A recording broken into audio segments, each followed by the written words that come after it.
Okay, so Baruch atah Adonai Eloheinu melech haolam shakam nedvarei. Chaim. So tonight is we're getting ready for Shabbos Shabbos Hagadol, which is known as the Big Shabbos. Why?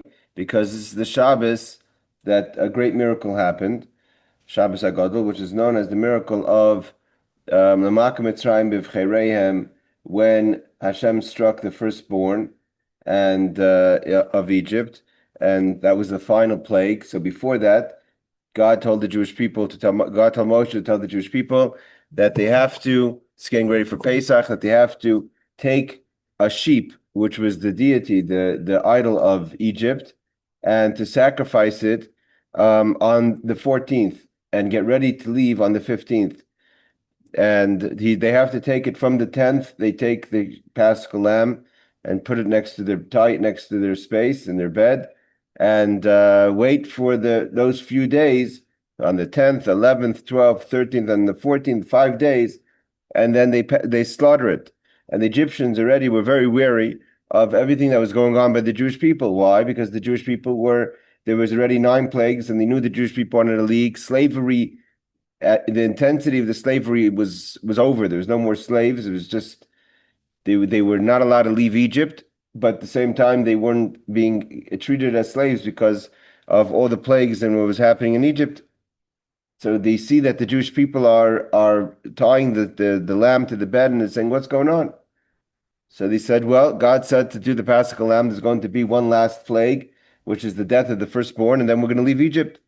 And before that, we have to sacrifice the Paschal lamb." So they said, "What are you talking about? That God's going to kill the firstborn?"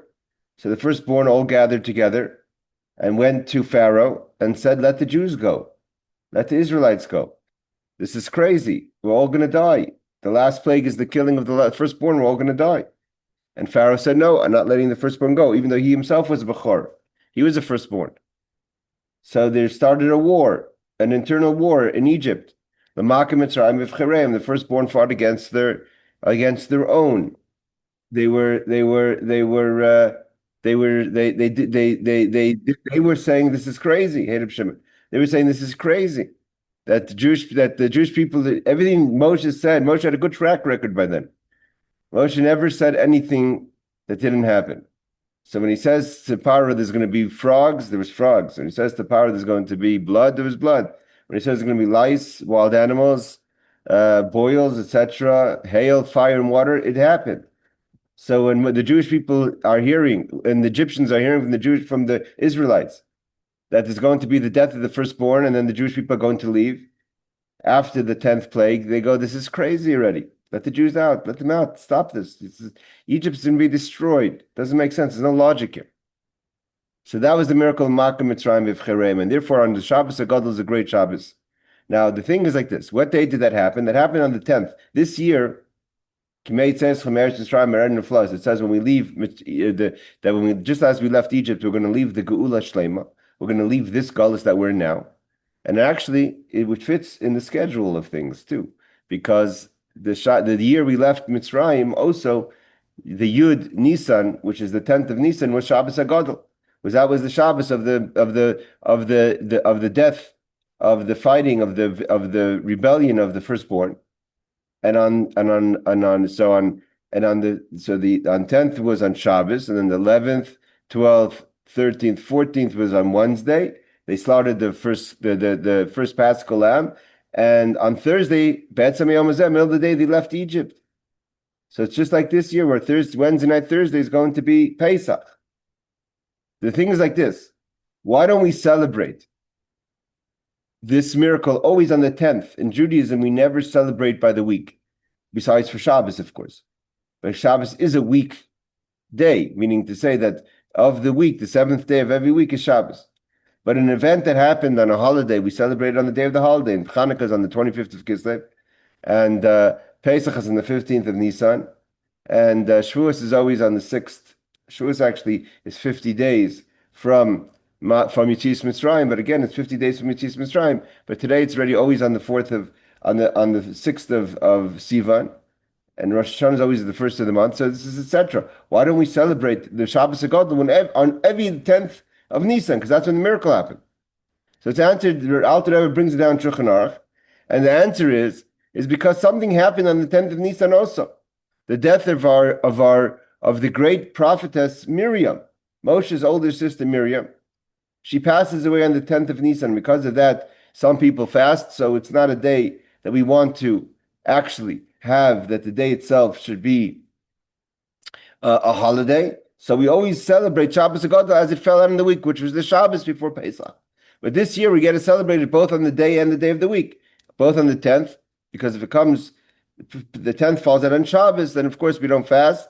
And whatever we could accomplish, like the Rebbe says, whatever we accomplish through fasting, Shabbos accomplishes anyways. Like on Rosh Hashanah, we don't blow the shofar, because whatever we need to accomplish with the shofars happens on Rosh Hashanah, on Shabbos. So, but this year it actually happens on the 10th. So I just want to talk a little bit before about the Parsha and get ready for Pesach. About the miracle. The Rebbe says an amazing thing about the miracle. What was so great about the miracle? We call it Shabbos Hagadol. You know that? The big Shabbos, because of a big miracle. There was plenty of miracles that happened throughout our history, and they're not called Hagadol. And there's no other Shabbos of the year that's called Hagadol. Why is this such a great miracle? It doesn't. It's not even. I wouldn't put it in category of a miracle. It's logic. If Moshe Rabbeinu has a 100% track record, he never said anything. He asked when Paro asked him, when he asked Paro, when do you want the plague to stop? Moshe made us a line on the wall, and he said exactly when the sun hits this wall, this line, is exactly when the plague is going to stop. When the other plagues, he said, when do you want it to stop? He said, tomorrow it's going to stop. But Moshe said it was going to stop. The hails that were falling, the hails that were made of ice and water, it wasn't just hail, it was destructive. It was like fire bombs of hail. So it was hailing of hard ice and fire. It was literally falling down bombs from heaven. Moshe made a line and said, when the sun reaches this point, there won't be another hail that falls, and the hails that were mid-ear stayed. So Moshe had a 100% track record that whatever he says is going to happen. And the Egyptians by this point realized this wasn't over a few days, 1 day, 2 days, 3 days, 4 days, that they kind of were overwhelmed. This was over a year. After a year of plagues, every plague took 4 weeks. Every plague was 1 week of the plague and 3 weeks of the prep and the warnings and all that. So every plague was 4 weeks. It says about Avraham Avinu when he went to the Akedah, it says by Yom HaShlishi, on the third day he sees the mountain. Why can't God show him the mountain right away? Why does he have to walk 3 days? So it's not just a question of distance. The idea was that God wanted to show that people of Yetzer Hara shouldn't say that Avraham Avinu was overwhelmed. He was caught in the moment. God came to him and said himself, God said, go take your son and sacrifice him on Mount Moriah. And go take your son. If God tells you, you run and do it. But after a while, after 3 days, you become more miyushav in Hebrew. Miyushav means settled. And you start thinking to yourself, 1 second, does this make sense? Am I going to literally slaughter my son? He had 3 days to think about it. And he never deviated from it for a second. He went straight to the mountain. He took his son Yitzchak, he tied him, he put him on the altar, and he was about to slaughter him as Hashem asked. And then God said, see, I showed Avram's my man. He's not just a loving person, he's a fearful person. So what do we see over here? That God wanted to show that he was miyushav. He didn't do it out of excitement. And then later, you know what it says about Achashverosh? That Vashti was a very dominant personality. We're coming from Purim. Vashti was a very dominant personality. She came from better yichus. She came from better lineage than Achashverosh. Vashti was the granddaughter of kings. Nebuchadnezzar. She was a princess. She was a snob. She was arrogant. She would belittle Achashverosh. They had a very shaky, rocky relationship. And when he was in the moment to try to show that he was in control, and she She said, no, I'm not showing up to your party to show you. You're not showing me off as a trophy wife. So he got angry and he killed her. The next morning he regretted it. He wasn't Miyushav. He was acting out of passion, out of anger. But here Avraham Avinu 3 days has time to settle lahavdil from the Russia Achashverosh. Avraham was able to be settled and he listened and he went and sacrificed. So too the Egyptians. The Egyptians were not overwhelmed by the plagues because they happened in a period of 10 days. They happened in a period of almost a year. Every plague 4 weeks. By the time the 10th plague was about to happen, and the Egyptians here, and that Moshe Rabbeinu says that the firstborn will die, will be killed, they knew with certainty that that's going to happen. So why do we call this Shabbos Hagadol? Why is it called the Great Shabbos? It's logic. It's a normal reaction. If you know for sure you're going to die, and the reason you're going to die is because your king is acting irrational and stubborn, and saying, sorry, I'm not letting the Jews out, and it doesn't make sense anymore. Already his advisors told him much earlier, that what are you doing? Don't you know Egypt is destroyed? Don't you know you lost everything? You can't win this. It's over. Let them go. Let's save what you can of our dignity, of our country. And in theory, had he let the Jews out midway, although God hardened his heart, but had he done it, the Jews would have left, and he would have had his kingdom bruised, hurt, not as dominant as he was, but he would have survived. But he was acting irrational and crazy. So for the Egyptians to rebel when they hear that the Moshe Rabbeinu says that they're going to die, it's normal. Why do we call it Shabbos Hagadol? Because a great miracle happened. What's the miracle? I mean, the miracle is about the whole experience of the plagues, but that wasn't specifically for this story. The reaction by this point to the plagues was normal. It would be crazy for them not to react this way. It's nature. So here the Rebbe says an amazing thing, and it's very much applicable to our times. That we have the Friedrich Rebbe, the Rebbe Rashab, I think, said that we're not going to get out of Golus on our own a second before it's time, before God chooses. There's no pattern and process that's just going to slowly evolve to Geulah. Geulah is going to be this great moment, just like Yetzias Mitzrayim was, just like Matan Torah was. It's going to come from above. That we spoke about the Rebbe Sicha. The Rebbe spoke in 1962. Right, Edom and Batzra is in Iraq, Iran, and Edom is the West. The Rebbe says in Hosicha that God Himself is going to take the Jewish people out. It's not going to happen through Achashverosh. It's not going to happen through the UN. Mashiach is going to B'ni B'chayri Yisrael. The Jewish people are God's firstborn. And just like the firstborn in Egypt, God says that these are my firstborn and you are the firstborn of Egypt. And God showed that the firstborn of the Jewish people are not going to be plagued because B'ni B'chayri Yisrael, God's firstborn. God comes in like Pidyon Haben, the redemption of when you redeem the firstborn, which is because of the miracle that the firstborn of the Jewish people were not taken and were not part of the plague of the firstborn, because B'ni B'chayri Yisrael were God's firstborn, and it's represented in the mitzvah Pidyon Haben that Av Poides B'nai, that the father has an obligation to redeem his son. And God is the father of the Jewish people, and we're the firstborn of the Jewish people. He has to be Poides B'nai, he has to redeem the Jewish people. And he makes a blessing. And he makes the blessing on the Pidyon Haben, and he makes it like the conclusion of the tractate of Pesachim, and he makes a blessing on Shehechiyanu, to show that everything's going to happen Min HaShamayim.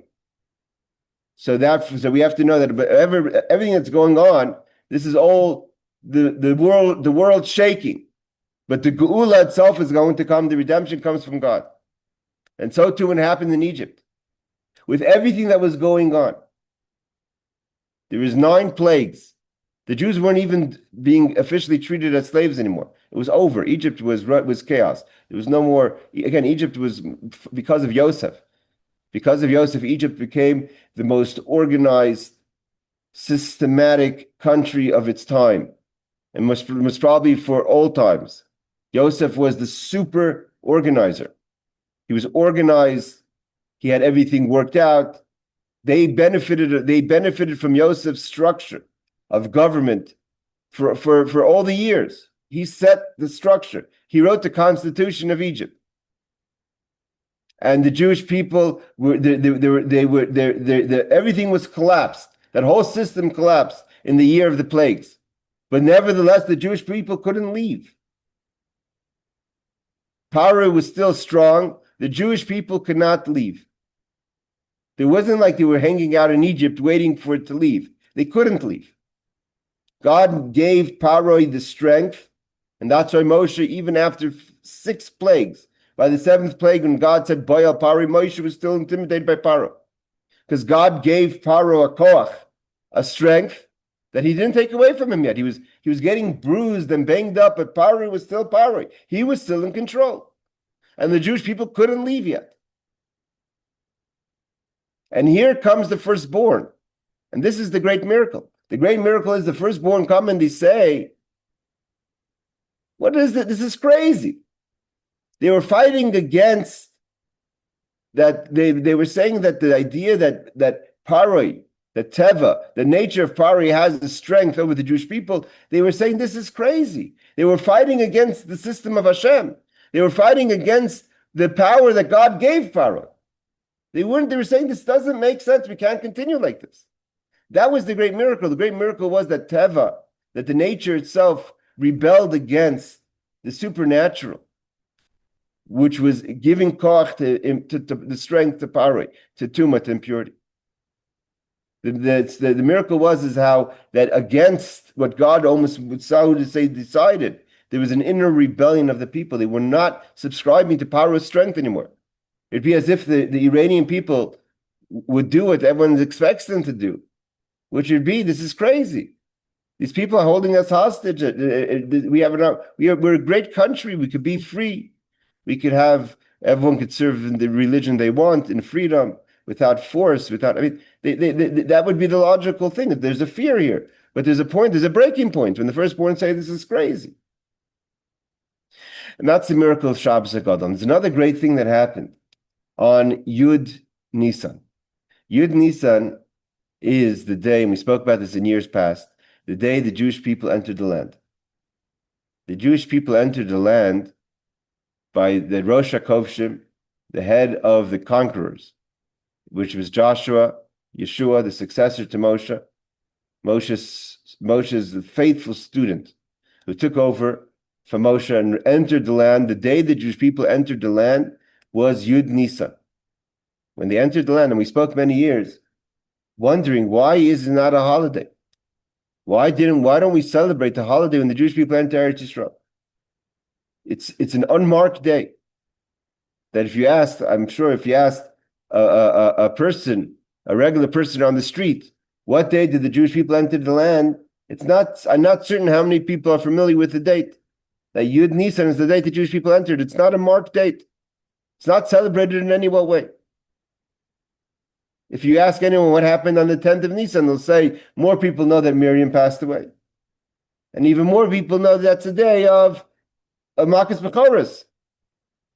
Of Makom Mitzrayim of Charein. That's the real day of Shabbos Hagadol. But it's not so familiar to people, the idea this is the day the Jewish people entered the land, Eretz Yisrael, by Rosh HaKovshim. Why not?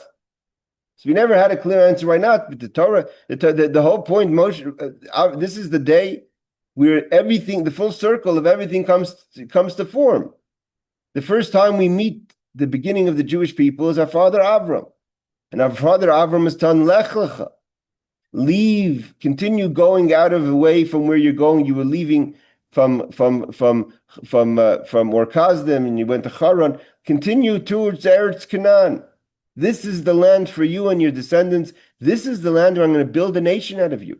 And it's going to be a process. And he told them about the 400 years of enslavement in order for the Jewish people to come out as a nation and to be able to go into receive the Torah. We don't talk about the Torah, but we have Eretz Yisrael. We know the Moshe Rabbeinu was told that we should go into the that before you go into Eretz Yisrael, you're going to receive the Torah. The Jewish people were told we're going to Eretz Yisrael. It was all about going to Eretz Yisrael. And when the Jewish people don't want to go to Eretz Yisrael because they send the spies, they're punished. And Moshe taught, if you open Devarim, pasuk after pasuk after pasuk, Eretz, Eretz, Eretz. This is the land of milk and honey, the land of water and springs, and the Moshe Rabbeinu. I mean, if you want to build a case for Chibas Eretz Yisrael, for the love of Eretz Yisrael, for Chibas Eretz HaKodesh, for the Holy Land, is you open up Devarim, Mishnah Torah, you see Moshe talking so lovingly about Eretz Yisrael. We open up Parshas Veschanan, and we see how Moshe davened so many tefillos to go to Eretz Yisrael. And when finally the Jewish people go to Eretz Yisrael, it's an unmarked day. They cross, and they don't even just sneak in. They cross in with the ark, passing over the Jordan River, walking through, conquering Jericho. All unmarked days. But this year, Yud Nisan falls out on Shabbos Hagadol, and so it's a big day. There's big things happening. I think that maybe the date of Yud Nisan has been postponed because it says Ad Yavar Am Hashem Ad Yavar. We say 2 times Ad Yavar. That there's 2 times the Jewish people are going to enter the land. 2 main times. One time there's really 3 major entries. The first entry was with Joshua. The second entry wasn't as great, and Sotah says it wasn't as great. It could have been as great when they came in with Ezra, right? And Ezra also, it's an unmarked date when Ezra, because it wasn't such a fabulous day. Ezra has to bribe the Jewish people. It says Yochsin.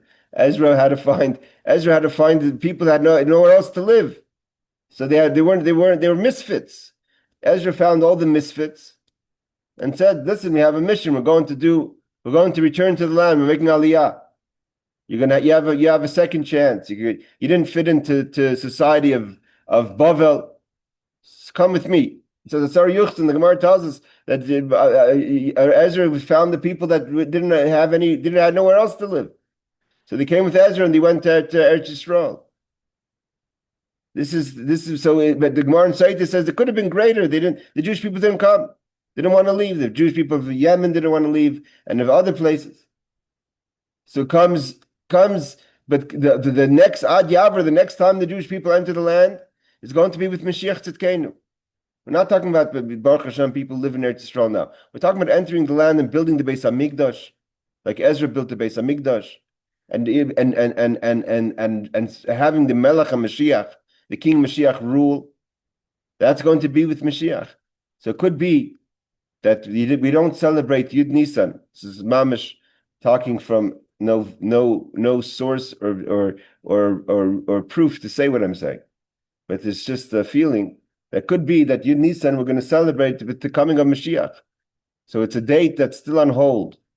Its greatness hasn't been shown yet, but this is the day that we come to Eretz Yisrael with Mashiach Tzidkenu. So I want to bless everyone that coming. Now we're getting to the month of Pesach.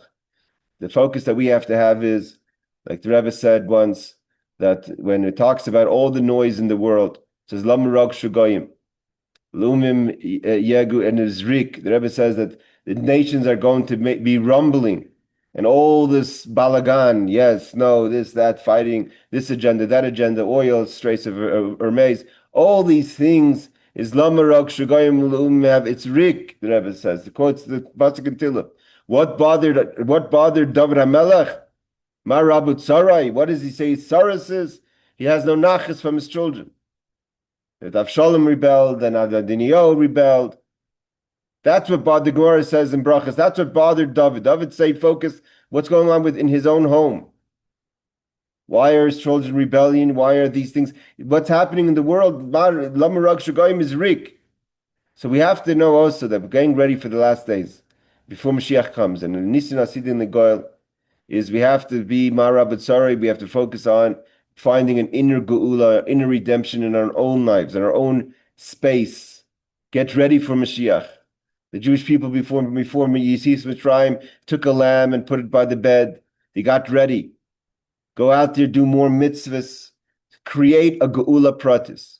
Create a real redemption. Parshat Tzav, we have to say a few words about the Parsha.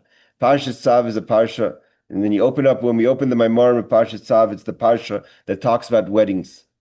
And the weddings that's going, because the wedding that started with Matan Torah and with the Mishkan when God came in, what is a wedding? When you build a home. And you build a home, God built his home in the Jewish people, with the Jewish people. V'shachanti b'socham. And we're getting ready in this week's Parsha, where we have the idea of the Kol Chastin and the Kol Kala when Mashiach comes, when it's going to be the complete house and the full relationship between the Jewish people and HaKadosh Baruch Hu. It's going to be Kol Chastin and Kol Kala. The bride also has a voice. The bride also is going to say something. We're going to have what to say. And in order we have what to say, we have to get ready for this Yom Hagadol. We have to get ready for the great day that's coming towards us. That Parshat Tzav is describing, because again, you open up the Maimorim, you open up the discourses of Tzav. Besides the fact that most of all the Maimorim of Pesach is in Tzav. Again, nothing's by chance. Not especially when the Tzemach Tzedek, the Rebbe, the Tzemach Tzedek, and the Alter Rebbe, and they put the Maimorim of Tzav of Pesach in Tzav, though it's usually around Tzav, but it could have had its own section. Is to connect Tzav with Pesach, with the Geulah. And the Maimorim of Tzav itself are about weddings, about the idea of what happens when everything comes together, and talks about the Yemais HaMashiach and Tchias HaMeisim. So again, this is a Parsha that there's a lot going on. It's a Shabbos Hagadol. And we gave reasons why it's called Gadol, but maybe the Yom HaGadol, the real Gadol is the Yom HaGadol V'Hanoira, the great, awesome day that's going to be with the coming of Mashiach Tzidkenu, B'mheira B'meinu Mamish. I want to thank you, Jeremy and Reb Shimon and others who come to join. And we're not going to have a class next week because of next week is Seder night. So it's a pleasure to sit here with you before Pesach, and I wish everyone a Chag Kosher V'Sameach, and everyone should be blessed. B'toiv Hanir V'Nigla, and like the Rebbe says, that eating matzah is eating elikus, is eating godliness, and matzah brings refuah, and matzah brings emunah, belief, and it's a mamish, it brings humility, it's a humbling bread. It's a bread where a person eats that's connected to humility, like the Rebbe says about that we spoke about this before, but in chapter 32 of Tanya, when the Alter Rebbe says that the only way a person could truly have Avos Yisrael is when it's not about you. Not that I love a Jewish person. I love my neighbor. I'm going to do them a neighbor. I'm going to do my friend a favor. I'm going to give something to my friend. When a person is totally nafsham ikar v'gufam tafel, when your primary is your soul and your secondary is your body, then automatically you're connected to the next person, and that comes from bittul. And matzah brings bittul. And the Rebbe says that's why Avos Yisrael is called a Torah Kula. Why is Avos Yisrael the most essential mitzvah? Because every mitzvah, what does it mean? The thermometer of where a person's holding is how you do Avos Yisrael. And that shows how you're doing in everything. If you don't have Avos Yisrael, then you don't have Avos Hashem, you don't love God. And if you don't love Avos Yisrael, you're not doing your mitzvahs right. Because if you're doing your mitzvahs right, you would have proper Avos Yisrael. Why? Because to do your mitzvahs right, you have to have bittul, you have to have self-nullification. Get out of yourself. That's the biggest redemption you could get. The biggest redemption we could have on Pesach is the redemption to get out of our own agenda. Be free to serve Hashem. Be free to pursue ruchnius. Be free when the Friedrich Rebbe says his father told him that when we open the door for Elijah, we say to Elijah, we have an opportunity to ask something. He says, ask ruchnius, not kashmis. Why? Because it's a sign. What's your prime? What interests you when Elijah comes through your door? We have one question you could ask him. Are you going to ask him for a bracha? Are you going to ask him, even if you're asking for parnasa or refuah, but you should serve Hashem better. Everything, the primary should be your ruchnius.